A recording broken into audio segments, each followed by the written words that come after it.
Pengine limewahi kutokea jambo hili. Unapokuwa kwenye maombi ya kina, unasikia kupiga miayo, unasikia kuchoka, kichwa kinauma. Mwingine unasikia kwenye tumbo lako ni kama kuna kitu unataka utapike, kinapanda mpaka kifuani lakini hakitoki. Mwingine unapokuwa kwenye maombi, unasikia mapigo yako ya moyo yanaenda mbio, yanaenda kasi sana. Unasikia moyo wako unaogopa. Na mwingine unapokuwa kwenye maombi, unasikia ni kama kuna viungo vinatetemeka au vinauma. Mwingine mikono au miguu unasikia inatetemeka. Unasema ishara hizi ni zinasababishwa na nini? Nyuma ya ishara hizi kuna nini? Siku ya leo kwa neema Mungu nataka nikufunulie mambo yaliyojificha katikati ya huduma ya deliverance. Ni kwa nini unasikia kupiga miayo? Ni kwa unasikia kuchoka, unasikia maumivu makali ya kichwa baada ya maombi. Unasikia ni kama kuna vitu vinakuachia, unasikia ni kama kuna vitu vinahangaisha mwili wako. Katika imani lazima tufahamu jambo hili, na neema ya Mungu iweze kufunulia haya mambo. Ni muhimu sana uweze kuyafahamu, yatakusaidia unapokuwa kwenye maombi ya kina. Basi hii lisikupe hofu. Fahamu ya kwamba pepo mchafu ni roho, hivyo anakaa ndani ya mwili.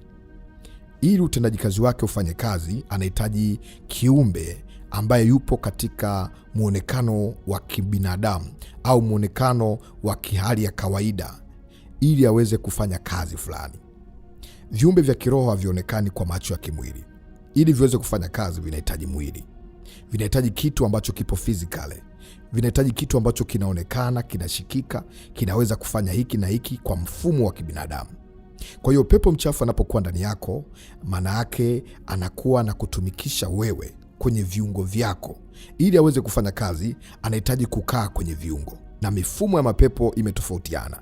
Kuna pepo la umaskini, kuna pepo la magonjwa, kuna pepo majini mahaba, kuna pepo anayeweza kusababishia pengine usipate kazi, usikubalike, kuna pepo wa hofu. Yanatofautiana. Na kila pepo anapokuja ndani yako anaifanya kazi kulingana na kazi ambayo amepewa. Na wakati mwingine huwa hawaingiliani kabisa. Na ndio maana ndani ya mtu mmoja kunaweza kuwa na mapepo 10, 2, 3. Usishangae, unaweza kuwa unaombewa ukaona umefunguliwa pepo fulani, lakini bado kukaa kuna pepo fulani. Biblia inasema kwamba pepo mtokapo mtu anapitia mahali pasipo na maji, alafu anaangalia nyumba yake inaendeleaje. Akikuta nyumba yake ni safi, iko vizuri, anaenda kuwachukua wengine waovu kuliko yeye. Maanake pepo yanalizidiana viwango, yanazidiana level. Kwa hiyo pepo mchafu anaenda kuwaita wengine ili wakae ndani yako kwa nguvu kubwa, ili utakapotaka kuwatoa utumie nguvu kubwa ya kuwatoa kuliko ile uliyotumia mwanzo. Pepo anatafuta mbinu mpya kila siku ya kuweka himaya. Ni kama vile labda tuchukulie nyuki, walikuwa wamekaa mahali fulani. Manake pale wameweka himaya yao, wameweka empire yao mahali pale. Kuna malikia yuko pale, kuna utawala uko pale. Unapoondoa mahali pale, manake umefanya waanze kutangatanga wakitafuta mahali pa kwenda kukaa. Na watakapoanza kukaa kwa mtu, lazima waanze kutembea pamoja naye, kubadilisha tabia. Inachukua muda mrefu, tofauti na mtu ambaye tayari walishammiliki, walishamtengenezea tabia fulani. Pepo anaweza kutembea pamoja nasi kwenye tabia zetu, na anaweza kuchochea tabia. Ukajikuta ulikuwa una tabia fulani, ukajikuta pepo lile linakuchochea tabia fulani. Na baadaye hata likitoka, unaona ni hali yako ya kawaida, unaona ni sehemu ya maisha, kwa sababu pepo anaweza kukusukuma kwenye tatizo fulani, kwenye shida fulani, kwenye changamoto fulani. Kwa hiyo ndio maana kuna baadhi ya watu anaweza kavamiwa na pepo la uzinzi. Lile pepo likaanza kumuendesha. Baada lile pepo kutoka, kumbuka tabia, mwili ulishakubali, mwili ushaona ni maisha, ulishaona ni sehemu ya kawaida. Kwa hiyo mwili unataka sasa. Kwa hiyo unakuta sasa unapambana na vita, sio pepo tena. Mwili umeshazoea. Mwili umeshaona ni jambo la kawaida. Kwa hiyo unasikia umepungukiwa, unasikia unahitaji kitu fulani. Pengine ulikuwa na pepo labda la uongo. Maana kuna pepo la uongo. Baada lile pepo kutoka au kuombewa kutoka, lile pepo, ile hali ya kibinadamu ya mazoea inaweza kukusukuma tena ukajikuta unaongea uongo. Sio pepo tena. Maana hapo inatakiwa kushinda mwili wako, kuudhibiti mwili wako. Sasa ni ishara zipi ambazo zinaweza zikawa zinamaanisha kitu fulani kiroho? Unapopiga miayo, fahamu ya kwamba ni ishara au dalili ya kwamba kuna vita ya kiroho inaendelea ndani yako. Manake mtu anapokuwa kwenye maombi ya kina, yale maombi deep kabisa, ndani yake vita inaendelea. Tambua kwamba mwili wako ni kama uwanja wa vita, na roho Biblia inatafsiri roho kama upepo pia. Kwa hiyo roho yako ni kama upepo, ni kama hewa, haionekani. Na roho ya shetani ni kama upepo, ni kama hewa, haionekani. Mapepo ni kama upepo, ni kama hewa, havionekani. Kwa hiyo vinapotaka kutoka, mara nyingi vinatumia njia isiyokuwa na maji. Biblia inazungumza hivyo kwamba pepo mchafu amtokapo mtu anatumia njia ambayo haina maji. Kwa maana hiyo anatumia mfumo wa hewa, anatumia mfumo ambao hauonekani kwa namna ya kibinadamu, hauonekani kwa namna ya kawaida. Unasikia kupiga miayo. Wakati unapopiga miayo, manake kuna vita inaendelea ndani yako ya ufungulivu. Nini cha kufanya? Manake unahitaji kuzama kwenye maombi zaidi, na unahitaji kuomba neema ya Mungu ikusaidie, kwa sababu ni vita ya kiroho inaendelea ndani yako, na unahitaji kuishinda jambo hilo. Kuna mwingine unasikia baada ya maombi kichwa kinauma. Ni kwa nini? Ni kwa sababu wakati ulipokuwa kwenye maombi, tambua kwamba mwili wako ni hekalu. Biblia inatambulisha kwamba miili yetu ni hekalu la Roho Mtakatifu, manake Roho Mtakatifu anakaa ndani ya miili hiyo. Vivyo hivyo miili yetu inaweza ikawa ni hekalu la mapepo kama hatujamweka Roho Mtakatifu, manake vita inapoendelea inakuwa inaendelea kabisa kwenye mwili wako, inakuwa inaendelea kabisa kwenye mwili wako huo. Kwa hiyo unakuta vita ya kiroho inaendelea. Sasa kama vita ya kiroho inaendelea, manake mwili wako ndio unaotumika kama sehemu ya uwanja wa vita. Mwili wako unatumika kama sehemu ya uwanja wa vita, na ndio maana wakati mwingine unakuta ukisikia maombi mwingine unasikia kama mapigo ya moyo yanaenda mbio, manake kuna falme zinaanza kuingia kwenye vita, kuna falme zinaingia kwenye mapambano, kuna falme zinaingia kwenye vita. Na haitakiwi uache kuomba, inatakiwa uendelee kuomba, inatakiwa uendelee kusimama kwenye maombi, inatakiwa uendelee kuinua imani yako. Simama kwenye maombi, maana Mungu ni mwaminifu, ataendelea kukusaidia. Kadri unapodumu katika maombi, kadri unapodumu katika kuomba, Mungu atakusaidia, Mungu atakupa wepesi, Mungu atakuvusha kwenye jambo hilo. Nataka nikupe maandiko matakatifu ambayo yanaweza kukupa mwanga zaidi, hasa tunapokuwa kwenye hali ya maombi fulani ambayo unaweza kutokea. Wewe unaisikia kupiga miayo, wewe unaisikia uchovu mkali, unaisikia kichwa kinakuuma, unaisikia mwili unatetemeka, unaisikia hali fulani inaendelea ndani yako, pengine kama ya woga, unasikia labda pengine mikono inatetemeka. Tambua kwamba hiyo ni vita ya kiroho, na unahitaji kushinda vita hiyo, hasa kwa kuweka imani yako kwa Mungu, na Mungu atakusaidia. Kitabu cha Marko sura ya 9 mstari wa 26. Ukisoma hapo utaona kulikuwa kuna mtu ambaye alikuwa na pepo mchafu. Yule pepo alikuwa anamtupatupa mtu, lakini wakati anamtoka yule mtu alipiga kelele nyingi. Biblia inazungumza vizuri ya kwamba wakati lile pepo linatoka lilimpa kifafa. Kwa hiyo unaona kuna namna pepo anaweza kukupa kifafa.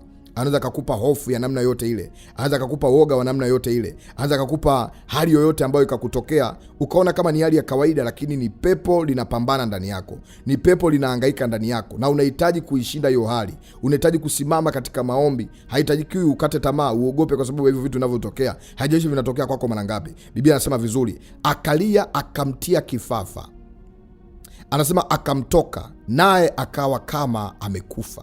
Hata wengi wakasema amekufa, lakini Yesu akamshika mkono, akamuinua, naye akasimama. Natamani nikupe vizuri kisa hichi ili uweze kunielewa. Ukianzia vizuri mstari wa 25, naye Yesu, nasoma kitabu cha Marko sura 9, nimeanzia 25. Naye Yesu akaona ya kuwa makutano, yani mkutano umekusanyika ambao uko mbio, anasema akamkemea yule pepo, yani yule pepo mchafu, akamwambia, ewe pepo bubu na kiziwi, mimi nakuamuru mtoke mtu huyu, wala usimwingie tena. Kumbe pepo anaweza kukutoka na akakuingia tena. Yesu alisema mtoke mtu huyu, wala usimwingie tena. Mara nyingi tunapofanya maombi, huwa tunafanya maombi ya kutoka toka toka, tunasahau kufunga mlango au kudhibiti mlango. Pepo linaweza likapata mlango tena wa kurudia. Pepo linaweza likapata mlango tena wa kurudi ndani yako. Lakini ukisoma mstari wa 26, akalia akamtia kifafa sana. Maanake kama kifafa alikuwa nacho, kifafa kikawa kikubwa sana. Ndio maana wakati mwingine, wakati wa deliverance, unaweza kukuta mtu ni kama unasikia maumivu ya tumbo yameongezeka zaidi. Haina maana ya kwamba ndio shida imeongezeka. Baada ya maombi utakaa sawa. Wakati lile pepo linaondoka, linaweza likapanda na tabia zake. Wakati ile pepo linaondoka, linaweza likapanda na viashiria vyake. Mara nyingi kama ni pepo la ugonjwa wa macho, unaweza kukuta kwenye maombi baada ya muda ni kama macho yanazidi kutokuona, au ni kama ni jini maaba, unasikia mwili wako umebadilika zaidi, umechemka zaidi, au kama ni pepo pengine la magonjwa, unasikia ugonjwa kama umepata. Haitakiwi kukata tamaa. Wakati huo ujue ni vita kiroho inaendelea. Biblia inasema kwamba akamtia hofu, akamtia kifafa sana. Na wakati amemtia kifafa, Biblia inasema vizuri kwamba akawa kama amekufa. Wakati anamtoka akawa yule mtu kama amekufa. Utaona kwenye makanisa ya deliverance, unaona mtu anaombewa, baada ya muda unaona ameanguka chini, alafu ni kama amekufa, ni kama amezimia. Na hiyo hali pengine ikikutokea, mtu amezimia, watu wataanza kumpepelea, watu wataanza kuangalia namna ya kumsitiri vizuri, kumpepelea. Lakini kwenye maombi ya deliverance tunajua ni nguvu ya shetani. Kuanguka kule hakuhitaji kupepelewa. Sisi hatupepelei, tunaongeza maombi na tunaamini baada ya pale yule mtu anafunguliwa, kwa sababu aina ya kifungo ambacho kimepelekea kuanguka sio kifungo cha kawaida.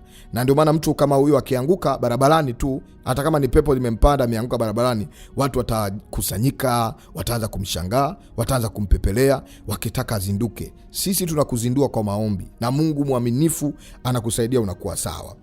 Anasema akamtia kifafa sana, akamtoka, naye akawa kama amekufa. Hata wengi wakasema amekufa.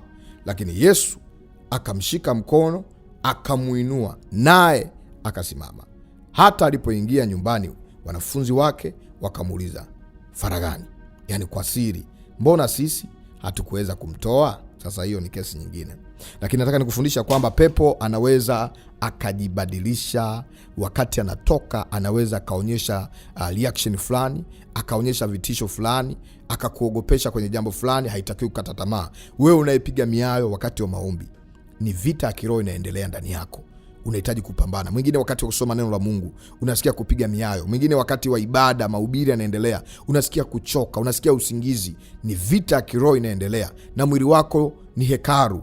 Biblia inatambulisha miili yetu kama ni hekalu la Roho Mtakatifu. Kwa hiyo kama miili yetu ni hekalu, manake unahitaji kupambana. Unahitaji kupambana kweli kweli, ili uweze kuishinda hiyo hali, uweze kushinda hilo jaribu, uweze kushinda hiyo vita, uweze kushinda hilo jambo ambalo linakukabiri, hilo jambo ambalo limesimama kwako. Na Mungu ni mwaminifu, atakusaidia. Mungu ni mwaminifu, atakuvusha. Mungu ni mwaminifu, atakupa neema zaidi. Unahitaji kujua vita ya kiroho ni vita kubwa. Vita ya kiroho ina mapambano makubwa. Lazima uamue kujitoa hapo, lazima uamue kujisimamia namna ya kutoka hapo. Mungu atakusaidia ikiwa umeamua kweli kweli kwamba unataka kutoka hapo. Waefeso 6:12 anaonyesha kwa maana kushindana kwetu, yani kwa maana aina vita yetu sisi si juu ya damu na nyama, bali ni juu ya falme na mamlaka katika ulimwengu wa roho. Ulimwengu wako wa roho uko wapi? Haina maana unatoka hapo unaenda rohoni. Ulimwengu wa roho uko hapo hapo ulipo. Ni kitendo cha wewe kuhamisha upeo wako kwenda kwenye upeo mwingine. Kwa hiyo aina ya vita hiyo inafanyika katika ulimwengu wa roho, lakini kwa sababu ulimwengu huo wa roho uko ndani yako, yani huo ulimwengu wa roho uko ndani yako, ukifahamu na ukipata upeo huo, hauhami kutoka hapa kwenda mahali pengine mbali. Uko hapa hapa, lakini ndani yako kuna ulimwengu wa mwili na ulimwengu wa roho. Ndio maana roho anakaa ndani yako na mwili uko pamoja na wewe. Kwa kuna ulimwengu wako wa roho. Unahitaji kujua jambo hili, unahitaji kufahamu jambo hili. Pepo anapoweza kukaa ndani yako, anaweza kukuletea mambo mbalimbali, anaweza kukuletea vitu mbalimbali. Unahitaji kushinda hali hiyo, unahitaji kushinda hali hiyo, na Mungu atakusaidia. Pepo mchafu anaweza kutumikisha kwenye mambo mengi.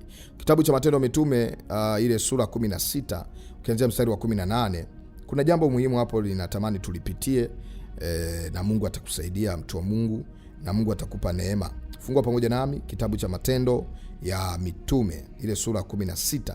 Hiyo sura 16 ina mambo mazuri sana, hasa watu wanaotumikishwa na nguvu za giza, vile ambavyo wanaweza kujiona wako sahihi, kumbe wako wanatumikia madhabahu, wako wanatumikia falme ya giza, wako wanatumikia nguvu zisizokuwa na utukufu wa Mungu.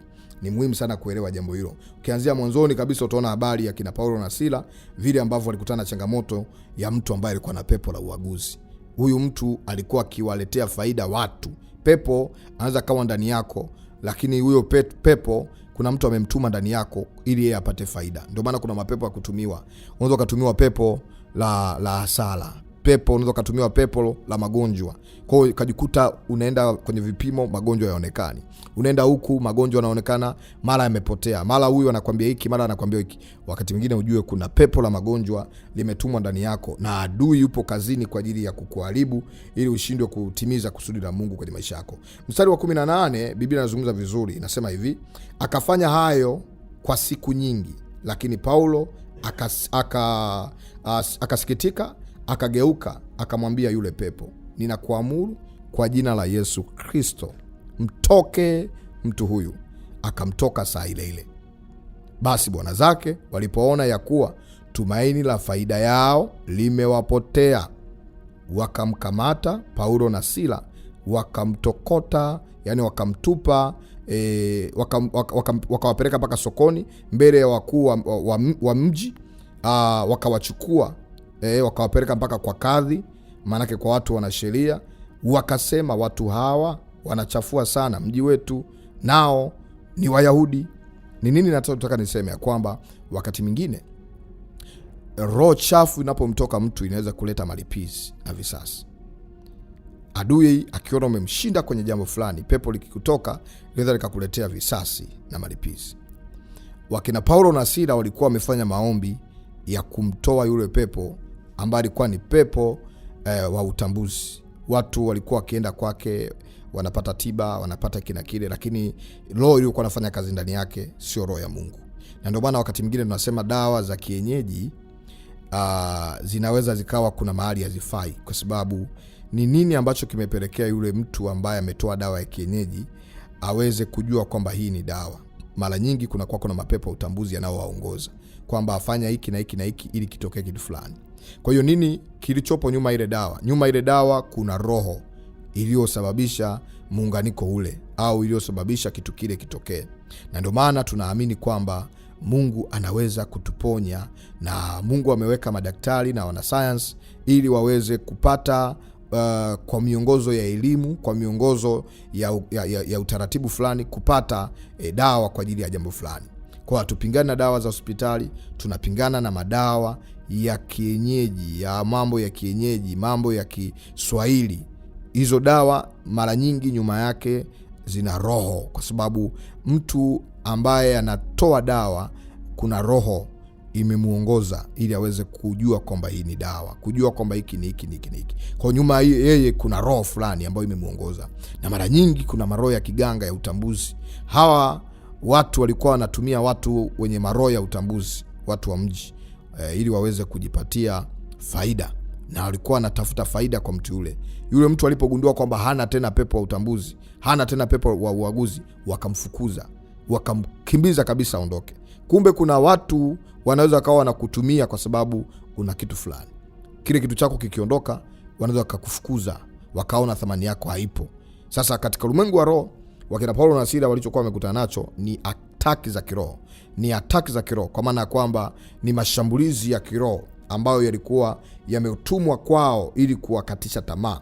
Hata wewe ukawa kwenye maombi, ukakuta kuna mashambulizi yametumwa. Umekuwa kwenye maombi, baada hapo unakuta mambo yako yanazidi kuwa magumu. Baada hapo unasikia kazi yenyewe ndio umefukuzwa kabisa. Ulikuwa kwenye mahusiano fulani, ndio mahusiano yanaonekana yanaenda kuharibika kabisa. Mungu anataka ajitolee utukufu. Kuna wakati Mungu akitaka akufungue, anaweza kuruhusu vile vilivyokuwa ni vichochezi au ni visababishi vya wewe kufungwa au kuwa kwenye kifungo, anaweza karuhusu viondoke ili akuletee vitu vyake. Wakati mwingine Mungu anaweza karuhusu viondoke vitu ambavyo sio vya kwetu ili atuletee vitu vyake. Kuna Mungu anaweza karuhusu watu fulani waondoke kwenye maisha yako ili akuletee watu wake. Mungu anaweza akaruhusu upitie kwenye jambo fulani, lakini pamoja na hayo shetani naye anaweza kukuletea malipizi, kwamba kwa kuwa umenitoa basi nitakutesa kwenye jambo hili. Hili tunakutana nao watumishi wa Mungu. Wakati mwingine unakuta umetoka kumwombea mtu, umeingilia vita, na wakati mwingine tunaingia kwenye riski kubwa kwa sababu tunaingilia vita ambazo hazituhusu, na ni neema tu ya Mungu, na kwa sababu nyuma yetu yuko Kristo, ndio maana wakati mwingine tunatoka salama. Lakini unakuta kuna mashambulizi, umetoka kumwombea mtu fulani, unapata na wewe ataki, unashambuliwa, Adui anaona amekukosa wewe, anatafuta mke, anatafuta mtoto, anatafuta uchumi. Utakuta kuna baadhi ya watumishi wa Mungu wana struggle sana kiuchumi. Kwa sababu gani? Unakuta wanafungua watu kwenye roho za kifedha, alafu yale mapepo yanaenda kuataki na wao. Kwa hiyo ni nini? Ni neema ya Mungu ndio inayotubeba, inayotusaidia. Unahitaji kujua kwamba vita ya kiroho haifanyiki rohoni ambako hakuonekani, inafanyika rohoni, kwa maana ya ndani ya mwili wako, ndani yako.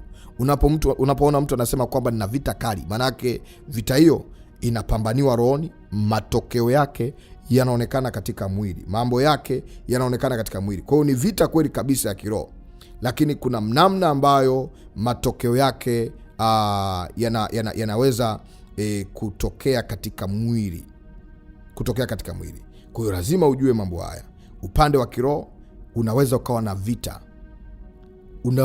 vita, spiritual war. Kunaweza kukawa kuna vita za rohoni kabisa, unapambana nazo, zinaweza kusababisha sasa unapiga miayo, unasikia kuchoka, kwa sababu ni mwili ulikuwa unatumika.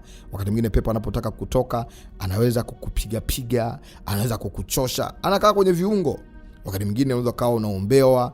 Kuna mtu mwingine unaweza kumwombea akasikia kujisaidia haja ndogo au haja kubwa. Hii pia inatokea, kwa sababu inategemeana na aina ya kifungo kimekaaje. Mwingine unamuombea, unasikia kuna kitu fulani kinatokea, kama ni pepo labda la magonjwa ya kansa, unasikia kabisa kidonda ndio kama kinatutumuka zaidi. Ni aina ya vita ambayo inaendelea kiroho. Kwa haitakiwi uogope, haitakiwi usikie hofu, unahitaji kupambana ili uweze kufunguliwa. Kwa hiyo unapoona unapiga miayo, ni ishara ya kwamba una vifungo, unaendelea kufunguliwa. Unapoona kichwa kinauma baada ya maombi, kuna vifungo. Unaona unapoteza kumbukumbu wakati wa maombi, unaona fahamu zinaondoka, usingizi umekuja, una vifungo. Kwa hiyo hii ikutambulishe kwamba uko kwenye vita na unahitaji kuishinda hiyo vita, na Mungu ni mwaminifu, atakusaidia. Hiyo vita haitadumu kwako, kwa sababu Mungu ameahidi kutusaidia kwenye vita zote zile, na ametuahidi kwamba atakuwa pamoja nasi katika namna zote. Ukifungua kitabu cha Marko sura ya 1 mstari wa 26, lakini pia ukifungua kitabu cha Injili ya Luka sura ya 9 mstari wa 42, utaona vile pepo anaweza kumwangusha mtu na kumletea mambo mengi. Kwa hiyo nimekufundisha, ninakusii, endelea kuomba, usikate tamaa. Muhimu unapokuwa kwenye maombi ya deliverance, kaa eneo zuri la utulivu, ili ikitokea nguvu ya Mungu imekupeleka popote, basi ufunguliwe vizuri. Na ndio maana wakati mwingine huwa tunashauri, kama unakuwa na upinzani mkali, basi ukae hata kitandani au mahali ambapo ikitokea umeanguka au ikitokea unafunguliwa, uwe uko kwenye eneo safe. Mungu akubariki sana, kutende mema. Naitwa Mwombezi Pastor Godwin Ndelwa. Hii ni Maombi ni Dawa. Unaweza kaenda kupokea vipindi vya kiroho kwa kuingia YouTube kwa kuandika Maombi ni Dawa au Maombi Tiba. Lakini pia unaweza kanifuata zaidi kwa njia ya TikTok kwa kuandika Maombi ni Dawa au Maombi Tiba. Mungu wa mbinguni akubariki, kutende mema. Uwe na wakati mzuri.